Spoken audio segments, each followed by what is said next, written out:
السلام عليكم ورحمة الله وبركاته. الحمد لله كفى والصلاة والسلام على من لا نبي بعده. সম্মানিত দিনী ভাই সকল, সংক্ষিপ্ত আকারে একটি বিষয়ের শারঈ সমাধান খোঁজার চেষ্টা করছি। আশা করব আপনারা বিষয়টি একটু গভীরভাবে মনোযোগ দিয়ে শুনবেন। বিষয়টি হচ্ছে, বিশিষ্ট নেতা নেত্রীদের জন্মদিবস কিংবা মৃত্যু দিবস উপলক্ষে তাদের মূর্তিতে মাল্যদান করা, মালা পরানো বিষয়টি শরীয়তের দিক দিয়ে মানদণ্ডে কিসের আওতায় পড়ে? সেটা বিদআহ না শিরক না অন্য কিছু? আসলে বিষয়টি বলার একটি কারণ হচ্ছে এই যে ইদানিং কিছু ভাই বিষয়টিকে নিয়ে একটু বেশি তর্ক করছেন। কেউ বলছেন এটা শিরক, কেউ বলছেন এটা শিরক নয়, কেউ বলছেন এটা আর কিছু বা আর কিছু। সে কারণে আমাদের বিষয়টির সমাধান জানা এবং তার হুকুম ও বিধান জানা আমাদের উপর জরুরি। এই কারণে বলছিলাম একটু ভালোভাবে শুনবেন, কারণ বিষয়টার গভীরতা আছে। তার পূর্বে একটি কথা অবশ্যই বলার চেষ্টা করব বা অনুরোধ করব ওই সকল আলেম ওলামাদেরকে যারা এই বিষয়ে কথা বলেন বা আলোচনা করেন, তারা যেন অবশ্যই জ্ঞান অর্জন করার পর বিষয়টির সবকিছু জানার পরেই যেন সমাজকে সমাধান দেন। বিশেষ করে ওই সকল ওলামা যাদের দাওয়াতের ক্ষেত্রে, যাদের লেখালেখির ক্ষেত্রে অবদান আছে বা রাখার ইচ্ছা করছেন, তাদেরকে অবশ্যই বিষয়টি সম্পর্কে চিন্তা ভাবনা করা দরকার। আর এই কারণে চিন্তা ভাবনা করে বলা দরকার যে বিষয়টি হচ্ছে শিরক ও ঈমানের বিষয়। মানে একটি লোক এই ফতোয়ার মাধ্যমে হয় ইসলামে থাকবে, না হলে ইসলাম থেকে বের হয়ে যাবে। তাই ওই সকল বিধান যেটা ইসলামের সমাধান অনুযায়ী শিরক কিংবা কুফরির আওতায় পড়ে, এই সকল বিধানগুলির সম্পর্কে মানুষ যেন অবহেলা করে না জেনে আনুমানিকভাবে যেন ফতোয়া না দেয়। যদি দেয় তাহলে যেমন একটু আগে বলছিলাম, ফতোয়াটার প্রভাব অনেক বেশি, কারণ এখানে মানুষকে ইসলামে প্রবেশ বা ইসলাম থেকে বের করার বিষয় আছে। সেই কারণে অবশ্যই যেন এই ফতোয়াগুলি মানুষ বা ওলামায়ে কেরাম যেন বুঝে সুঝে এবং পূর্ণ জ্ঞানের সাথেই দেওয়ার চেষ্টা করেন। এরপরে যে কথাটি সেটি হচ্ছে এই যে আমাকে অনেক ভাই জিজ্ঞাসা করেন যে এরকম মাল্যদান, মালা দান করা বা মালা পরিয়ে দেওয়া একটা মূর্তিকে, কোনো নেতা নেত্রীর মূর্তিকে, এটা কি? কিছু ভাই মেসেজ দেন, কিছু ভাই আর কিছুতে বলেন। তো তারা বলেন, তাদের মধ্যে কেউ এমনও আমাকে একদিন বলছেন যে আমি তদন্ত করে দেখলাম বিষয়টি শিরক। আমি জিজ্ঞাসা করলাম কেন শিরক? তো কেনর উত্তরে তিনি বলছেন অমুক অমুক অমুক আলেম এই কথা বলেছেন তাই। সত্যিকারে তার এই উত্তর কোনো ইলমি উত্তর নয়, কোনো জ্ঞানের আধারে উত্তর হলো না। আর আমাদেরকে শরঈ বিষয়ের উত্তর যদি সত্যিকারে জ্ঞান অর্জন করতে চাই, তাহলে সে সম্পর্কে আমাদের প্রথমে দলিল কোরআন ও সুন্নতে কি এসেছে, ওলামায়ে সালাফ কি বলেছেন, এ সম্পর্কে তাদের উক্তি, তাদের মন্তব্য এবং দলিল ও প্রমাণ যখন পেশ করা হবে, তখন এই সত্যিকারের সেটি ইলমি ও জ্ঞানী উত্তর ধরা হবে। নচেত কেউ যদি বলে যে অমুক অমুক বলেছেন, তাহলে বিষয়টা এরকমই হলো যেরকম আমরা কারো তকলিদ করি, কারো অনুকরণ করি, বা কম করে হলে বলতে পারেন যে তাকে মানি, তাকে বড় মনে করি, সেই কারণে তিনি বলেছেন বলে আমি মেনে নিয়েছি। তো এরকম হলে সেটা জ্ঞানী ও ইলমি উত্তর হলো না। এর জন্য প্রয়োজন যে আমাকে আপনাকে জানতে হবে বিষয়টির শরঈ সমাধান কি এসেছে দলিল প্রমাণ অনুযায়ী। অনেক ক্ষেত্রে মানুষ কোনো বিশেষ একটা বিষয়কে ভালো করে চিন্তা ভাবনা না করেই একই ধরনের হুকুম দিয়ে থাকে। যেমন ধরে নেন যে অনেকে আমরা মাজারের যা কিছু ঘটে থাকে সেখানে বড় শিরক হয়। এখন অনেকগুলো কাজ সেখানে বড় শিরকের হয়ে থাকে, শুনে শুনে আমরা অনেকে মনে করি না যে মাজারে যা কিছু হয় সবই শিরক। কিন্তু মাজারে যা কিছু হয় সব বড় শিরকের আওতায় নাও পড়তে পারে। উদাহরণস্বরূপ একজন ব্যক্তি মাজারে গিয়েছে, যাওয়ার পর সেখানে কেউ ফকির মিসকিনকে কিছু দান করেছে। ওর এই কাজ করাটা শিরক না বিদআত না আর কি? কিন্তু একজন ব্যক্তি মাজারে গিয়েছে, যাওয়ার পর স্বয়ং সেই মাজারেই নজর ও মান্নত করেছে, তাহলে এর বিধানটা কি হতে পারে? একজন ব্যক্তি মাজারে গেছে, যাওয়ার পর সেই মাজারবাসী বা সেই বাবার কাছে সে প্রার্থনা জানিয়েছে, ওকে ওসিলা করেছে, একজন তার জন্য মান্নত করে জবাই করেছে, আর একজন ওখানে গিয়ে এগুলো কিছু করেনি, দেখা গেল যে সে সেখানে গিয়ে নামাজ পড়েছে ওই মাজারের পাশে, এই বিশ্বাসে যে এখানে নামাজ পড়লে নামাজ কবুল হয়, এই জায়গাটা বরকতের। তাহলে এই যে অনেকগুলো পদক্ষেপ বা অনেকগুলো কাজ দেখলেন একজন মানুষের, সব আমলের বিধান কি এখানে সমান না পার্থক্য রয়েছে? জি, পার্থক্য রয়েছে, কিন্তু আমরা এখন এই বিষয়গুলির পার্থক্য দলিল সহকারে বলতে যাচ্ছি না। আমরা বলতে যাচ্ছি যে যেরকম মানুষ অনেক সময় মাজারের এই সকল কিছু কার্যকলাপের পার্থক্য না করাই হুকুম বলে দেয় বা শিরক শিরক বলে দেয়, অনেকে হয়তো আমরা মূর্তি ও মূর্তির বিষয় যেহেতু আছে সেই কারণে এই বিষয়টাকে শিরক বা শিরক বলছি বা বলার চেষ্টা করছি। এখন জানার বিষয় হলো যে কোন জিনিসটি শিরকের আওতায় পড়ে আর কোনটা শিরকের আওতায় পড়ে না, এটা আমাদের আগে বুঝতে হবে। যে কোনো কাজ কোনটা শিরক এবং কোনটা শিরক নয় সেটা বুঝার চেষ্টা করতে হবে। কিভাবে বুঝবেন? একটা উদাহরণ দিই আমি। আজ যখন আমরা কোনো কাজকে বলছি যে এটা বিদআত, তখন কেন বিদআত বলছি? এই কারণে বিদআত বলছি যে এই কাজটির সপক্ষে কোরআন এবং সুন্নতে কোনো দলিল নেই, সালাফে সালেহিনের কোনো আমল নেই, অথচ মানুষেরা এই কাজটাকে নেকির মনে করে করছে, তাই এটা বিদআত। কারণ বিদআত বলা হয় দিনের নামে এমন কিছু কাজ যেটা যার কোনো দলিল ও প্রমাণ নেই এবং মানুষেরা সেটা নেকির আশায় করে থাকে, এরকম কাজকে বিদআত বলা হয়। যেমন উদাহরণস্বরূপ আল্লাহ রসুল সাল্লাহ সাল্লামের জন্মদিবস পালন করা। এখন জন্মদিবস রসুল সাল্লাহ সাল্লামের পালন করা, মিলাদ পালন করা নেকির আশায় বর্তমান যুগের অনেক মানুষ করছে। আমরা বলবো এটা বিদআত না এটা শিরক নাকি? তখন মানুষ বলবে এটা বিদআত। কেন? কারণ এই আমলটি দিনের একটি অংশ মনে করে মানুষেরা আল্লাহর সওয়াবের আশায় করছে, অথচ এর কোনো দলিল ও প্রমাণ কিতাব ও সুন্নাতে নেই, আর না সালাফে সালেহিনের এরকম কোনো নমুনা ছিল, তাই এটা বিদআত। তাই কোনো একটি কাজ শিরক না শিরক নয় কখন বলবেন, কিভাবে জানবেন? জানার জন্য একটা মানদণ্ড একটা আপনাকে সব সময় মনে রাখতে হবে, সেটা হলো শিরকের সংজ্ঞা। শিরকের সাধারণ যেটা সংজ্ঞা সেটা হচ্ছে যে ইবাদাতু গায়রিল্লাহ, সারফুল ইবাদা লিগায়রিল্লাহ হচ্ছে শিরক। আল্লাহ ব্যতীত অন্যের জন্য ইবাদত করা হচ্ছে শিরক। তাই যখন কোনো একটি কাজকে আপনি দেখতে পাবেন যে এই কাজটি ওই ব্যক্তি ইবাদত স্বরূপ করছে এবং আল্লাহর জন্য করছে না, অন্যের জন্য করছে, তখন আপনি সেটাকে শিরক বলবেন। এখানে আরো একটি মনে রাখা দরকার যে ব্যাপকভাবে শিরকটাকে বুঝতে হলে যেমন আপনাকে দেখার প্রয়োজন আছে যে কাজটি আল্লাহ ব্যতীত অন্যের ইবাদত হিসাবে হলো কি হলো না, এটা যেমন এক নম্বর দেখা দরকার আছে, তেমন আরো খতিয়ে দেখা দরকার আছে যে রুবুবিয়াত অর্থাৎ আল্লাহ রাব্বুল আলামিন যে আমাদের পালনকর্তা, প্রতিপালক, সেই প্রতিপালকের তার যে কাজগুলি, অর্থাৎ তিনি সৃষ্টিকর্তা, রুজিদাতা, তিনি জীবন ও মরণদাতা, সারা জগতের পরিচালক, এরকম বৈশিষ্ট্য ও গুণগুলি কি সে ওই বিষয়ের মধ্যে, ওই বস্তুর মধ্যে বিশ্বাস করছে? যদি করে তাহলে এটাও শিরকের আওতায় পড়ে। কিংবা আল্লাহ রাব্বুল আলামিনের যে সকল সুন্দর নাম ও গুণাবলী রয়েছে, এই নাম ও গুণাবলীতে ওই বিষয়কে, ওই বস্তুকে, ওই মূর্তিকে, আর কিছুকে সে অংশী করছে কিনা। যদি সে রুবুবিয়াতে এবং আল্লাহ রাব্বুল আলামিনের আসমা ও সিফাতে কাউকে অংশী করছে তাহলে শিরক। আর বড় কথা হিসাবে মনে রাখতে হবে যে ওই কাজটি আল্লাহ ব্যতীত অন্যের ইবাদত স্বরূপ হচ্ছে না হয় না, মানে সেই কাজটি ইবাদত হিসাবে করা হচ্ছে এবং আল্লাহ ব্যতীত অন্যের জন্য করা হচ্ছে কি হয় না।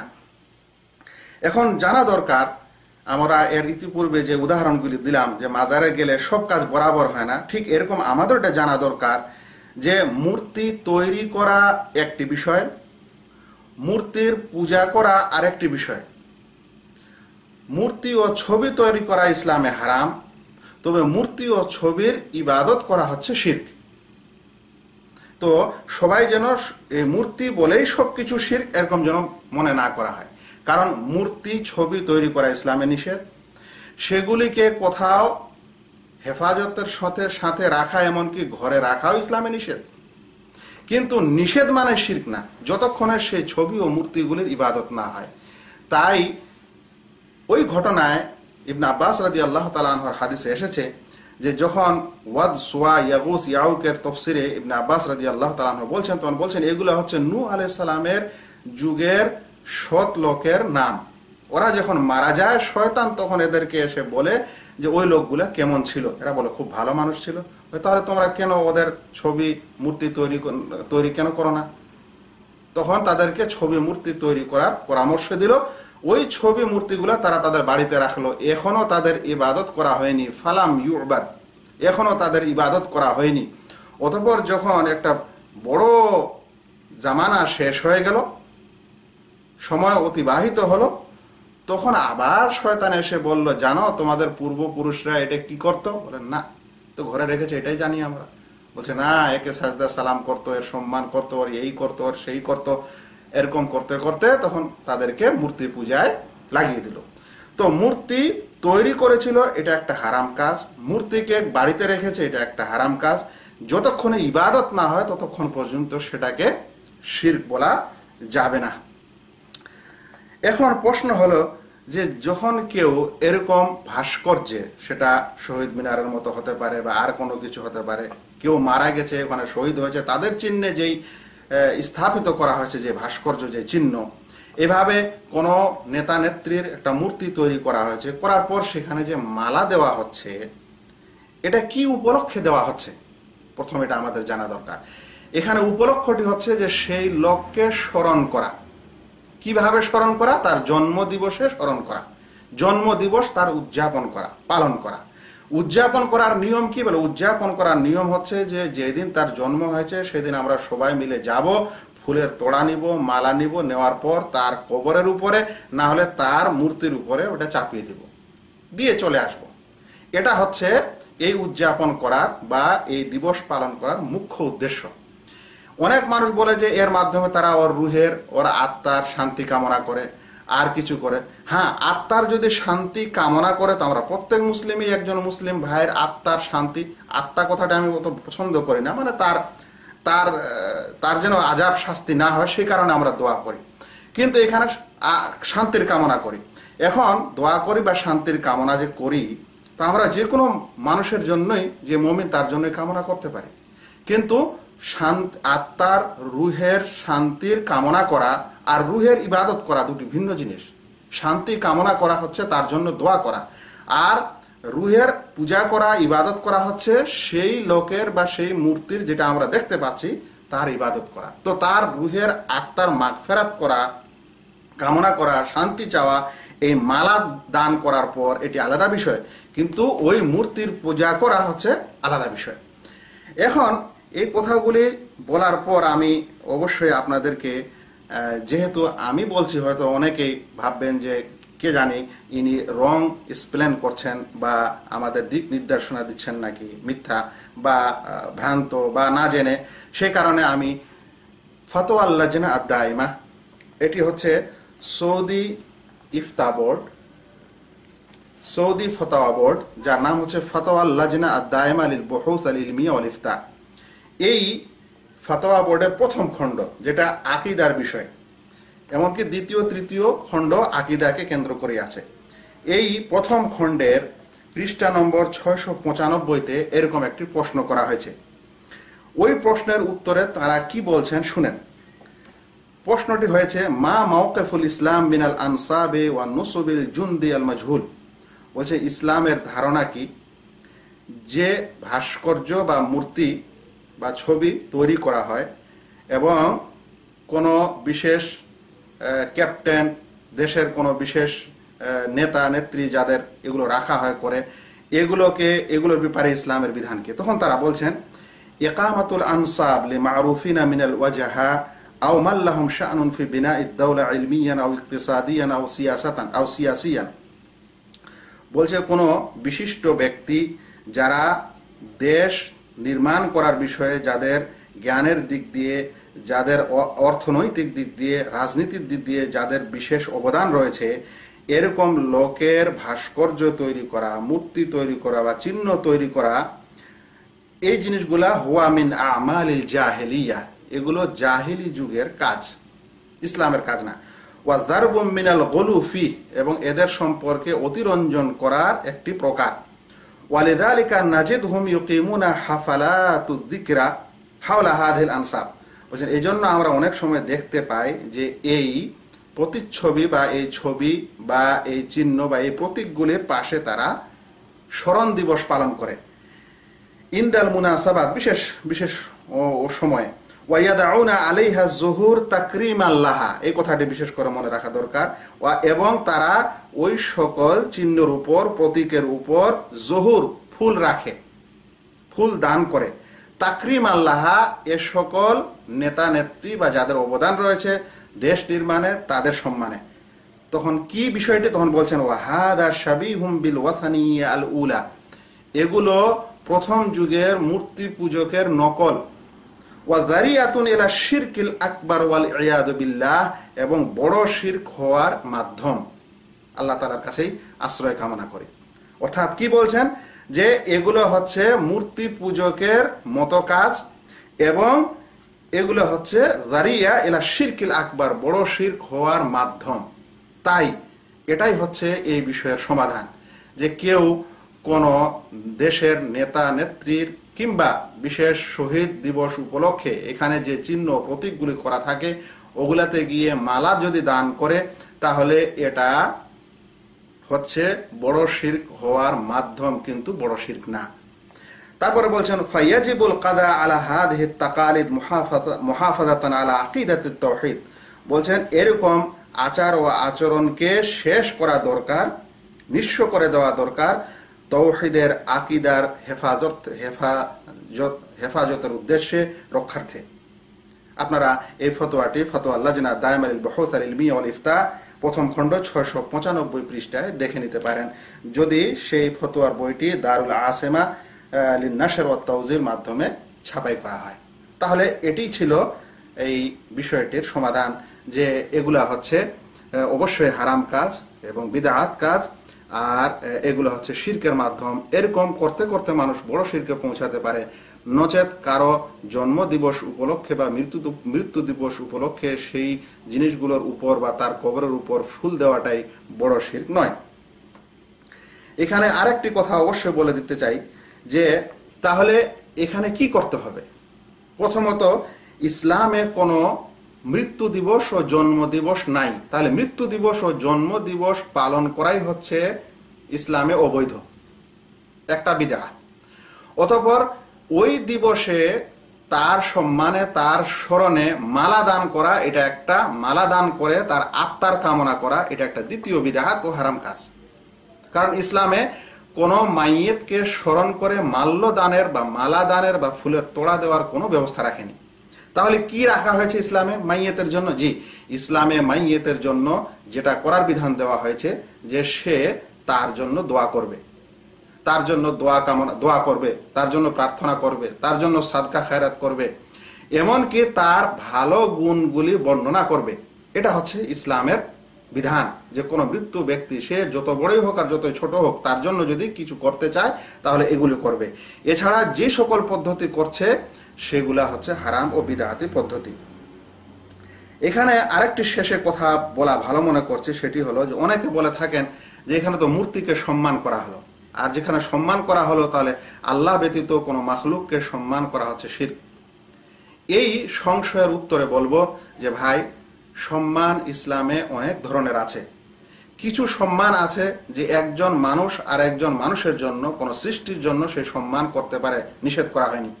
যেমন ছেলে পেলে বাবা মাকে সম্মান করবে, এটা ইসলামের বড় একটি বিধান।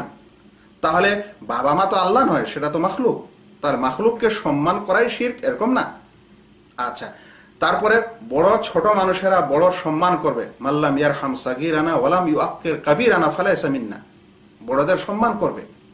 এমনকি যারা সম্মানী ব্যক্তি তাদেরকে সম্মান করতে ইসলাম বলেছে, ওয়া আনজালুন নাস আলা কাদরি মানাজিলিহিম, একটা নীতি, মূলনীতি, যে মানুষকে তার অবস্থা অনুযায়ী, তার সম্মান অনুযায়ী তার সম্মান দিতে হবে। তো কোন মাখলুককে, সৃষ্টিকে সম্মান দেওয়াই শিরকে না। তাহলে কোন সম্মান শিরকের আওতায় পড়ে এটা জানা দরকার। জি, ওই সম্মান, যেই সম্মান মানুষ যতখানি সম্মান আল্লাহকে দিতে হয়, যে সম্মানের হকদার আল্লাহ তাআলা, আল্লাহ তাআলাকে সম্মানের মতো কোন সৃষ্টিকে সম্মান করা হচ্ছে শিরক, বা আল্লাহ তাআলার সম্মানের চাইতে বেশি সম্মান করা হচ্ছে কোন সৃষ্টিকে, আল্লাহ তাআলার সম্মানের চাইতে বেশি সম্মান করা হচ্ছে শিরক। বলবেন এটা কিভাবে বোঝা যাবে? জি, যখন আমরা আল্লাহ রাব্বুল আলামিনের অন্তরে সম্মান করি, তখন আমরা আল্লাহ রাব্বুল আলামিনকে ভালোবাসি, আল্লাহ রাব্বুল আলামিনের আদেশ পালন করি, আল্লাহ রাব্বুল আলামিনের নিষেধাজ্ঞা থেকে দূরে থাকি, যদিও আল্লাহ রাব্বুল আলামিনকে আমরা সরাসরি দেখতে পাই না। তো ঠিক কোন মানুষ যদি এরকম নেতা নেত্রীর এমন সম্মান করে অন্তরে, যে ওই নেতা নেত্রীকে সম্মান করে অন্তর দিয়ে এত বেশি যে সে আল্লাহ তাআলার বিধানগুলিকে যেমন ফলো করে যে সম্মানের সাথে, ওই নেতা নেত্রীর আদেশ নিষেধ ওরকম করে মানে, যে মারা গেছে, আর ওর আদেশ নিষেধগুলোকে, ওর কথাগুলিকে, ওর সমাধানগুলিকে আল্লাহ তাআলার আদেশ নিষেধের মতো বা তার চাইতে বেশি প্রাধান্য দেয়, এত বেশি অন্তরে তার সম্মান করে যে তার পুঙ্খানু পদক্ষেপ মেনে চলে, আর সেগুলোকে কোরআন এবং সুন্নতের মতো বা তার চাইতে বেশি সম্মান দেয়, এবং ওই সম্মানের কারণে তার অনুসরণ করে, তার অনুকরণ করে, তাহলে তখন এরকম হলে তখন ওই সম্মানটি শিরকের আওতায় পড়বে। তাই আমরা বলব যে এরকম ভাস্কর্যে বা এরকম প্রতীকে বা প্রতিমায় যেগুলো মানুষের তৈরি করা হয়েছে, যেগুলো নেতা নেত্রীর বা আরো বিশেষ কিছু কারণে যাদের তৈরি করা হয়েছে, সেগুলোকে এমনি কেউ জন্মদিবস উপলক্ষে গিয়ে মালা দিয়ে দিবে, সেটা বড় শিরকের আওতায় পড়ে না। এখন আর একটি কথা শেষ পর্যন্ত বলা ভালো মনে করছি, সেটি হলো এই যে এই মূর্তি তৈরি করা, ছবি তৈরি করা, এগুলো ইসলামে নিষেধ। তাই একজন মুসলিম দেশ বা মুসলিম শাসক কারো মৃত্যু হলে, কোন শাসকের মৃত্যু হলে তার ছবি বা মূর্তি তৈরি করতে পারে না, ইসলামে নিষেধ। আল্লাহ রাসূল সাল্লাল্লাহু আলাইহি ওয়াসাল্লাম বলেছেন, ইন্না আশাদ্দান নাসি আযাবান ইয়াউমাল কিয়ামাল মুসাওয়িরুন, কিয়ামতের দিনে সবচেয়ে কঠোর শাস্তি হবে ওই লোকের যারা যারা ছবি তৈরি করে, আর এই ছবি তৈরিটা অঙ্কনের মাধ্যমে হোক কিংবা কোনো পদার্থের মাধ্যমে, মাটি বা পাথর বা সোনা বা অন্য কিছুর মাধ্যমে তৈরি হোক, তাহলে এরকম কোন মুসলিম দেশ বা মুসলিম মানুষ তৈরি করতে পারে না, কোন মুসলিমের বা নিজের কেউ কারো করতে পারে না। যদি কেউ তৈরি করে তাহলে সে হারাম কাজ করলো। এরকম মূর্তি ও ছবিকে ইসলাম ভেঙে দিতে বলেছে, তাই এগুলো করা যাবে না। এখন কোন মানুষ তারপরেও করেছে, যারা করেছে তারা গুনাহগার হয়েছে বা হবে বা হচ্ছে, আর যারা ওখানে যাচ্ছে তার স্মরণ দিবস পালন করার জন্য, তার জন্ম দিবস পালন করার জন্য, তার স্মরণে, তাদের নিয়ত এক ধরনের না। তার নিয়ত এবং তার বিশ্বাস এবং তার ভালোবাসা ও সম্মান অনুযায়ী সেটার বিধান আসবে। কিছু মানুষ ওখানে যাচ্ছে দেশের আচার রক্ষার্থে, যে আজকে না গেলে আমাকে মানুষ কি বলবে, এত বড় নেতা হয়েছে তাই দিয়ে আসলাম, তাহলে এর বিধানটা আলাদা। আরেকজন যাচ্ছে যে আমার পার্টির নেতা ছিল, আমার যদি না যায় তাহলে আমার পার্টির অসম্মান হবে, আমার নেতার অসম্মান হবে, একটু সম্মান করা যাক, পত্র পত্রিকায় নাম আসবে, ওই কারণে যাচ্ছে। আরেকজন দেখা দেখি যাচ্ছে, আরেকজন সত্যি তার মধ্যে ভাবছে যে এরকম করলে মনে হয় কিছু সেই মাইয়েতের বা তার আত্মার কিছু লাভ হবে বা আর কিছু হবে, সেই কারণে যাচ্ছে।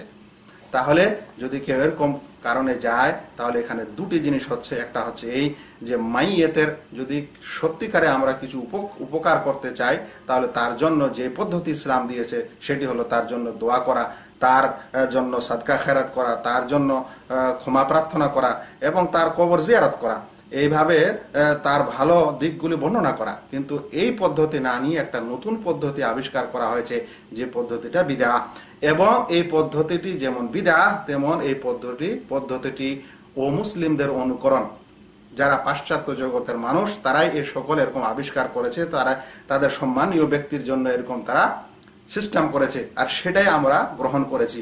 তাই এখানে যেমন একদিক দিয়ে ইসলামের দৃষ্টি এটা বিদআ, তেমন আরেকটি দৃষ্টিতে এটা হারাম, সেটা হচ্ছে ও মুসলিমের অনুকরণ। আল্লাহ রাসূল সাল্লাল্লাহু আলাইহি ওয়াসাল্লাম বলেছেন, মান তাশাব্বাহা বিকওমিন ফাহুয়া মিনহুম, যে কোন কওমের অনুসরণ করে সে তার অন্তর্ভুক্ত, কিন্তু কোন কাজটি তাকে ওই অনুসরণের কারণে ইসলাম থেকে বের করে দেয় আর কোনটি বের করে না, এটা একটি অন্য বিষয়। তবে এই কাজের মাধ্যমে সেই ব্যক্তি ইসলাম থেকে বের হয় না। যেমন ফাতোয়া লাজনা দায়মা থেকে আপনারা শুনলেন যে এটি হচ্ছে বড় শিরকের একটি মাধ্যম মাত্র। শেষ কথা অবশ্যই বলতে চাইব প্রত্যেক তালেবে ইলম ও ছাত্র ভাইদের, এমনকি যারা আমরা দায়ী তাদেরকেও অনুরোধ করব যে যেই বিষয়গুলি শিরক, বড় শিরক এবং কুফরির বিষয়, সেটা যেন আমরা নিজের ইজতিহাদ করে ফতোয়া না দিই, নিজেই গবেষণা করে ফতোয়া না দিই। কারণ কুফর এবং শিরকের বিষয়ে আমাদের সালাফে সালেহিন, ওলামায়ে কেরাম এবং পণ্ডিত ওলামায় যারা ইসলামের বিশেষজ্ঞ, তারা এই বিষয়ে যথেষ্ট আলোচনা করেছেন এবং তাদের জ্ঞানগর্ভ আলোচনা ও লেখা মজুদ আছে, বিদ্যমান আছে। সেই সকল জ্ঞানের আধারে এবং সেই সকল দলিল ও প্রমাণের আধারে যেন আমরা এ কথা বলে থাকি, এবং কোনো একটা জিনিস মন্দ বলে আমরা যেন সবগুলোকে একই ধরনের মনে না করি, বরং বিষয়টাকে নির্ণয় করে তার সমাধান দেওয়ার চেষ্টা করি। ওমা আলাইনা ইল্লাল বালাগ। আসসালামু আলাইকুম ওয়া রাহমাতুল্লাহি ওয়া বারাকাতুহু।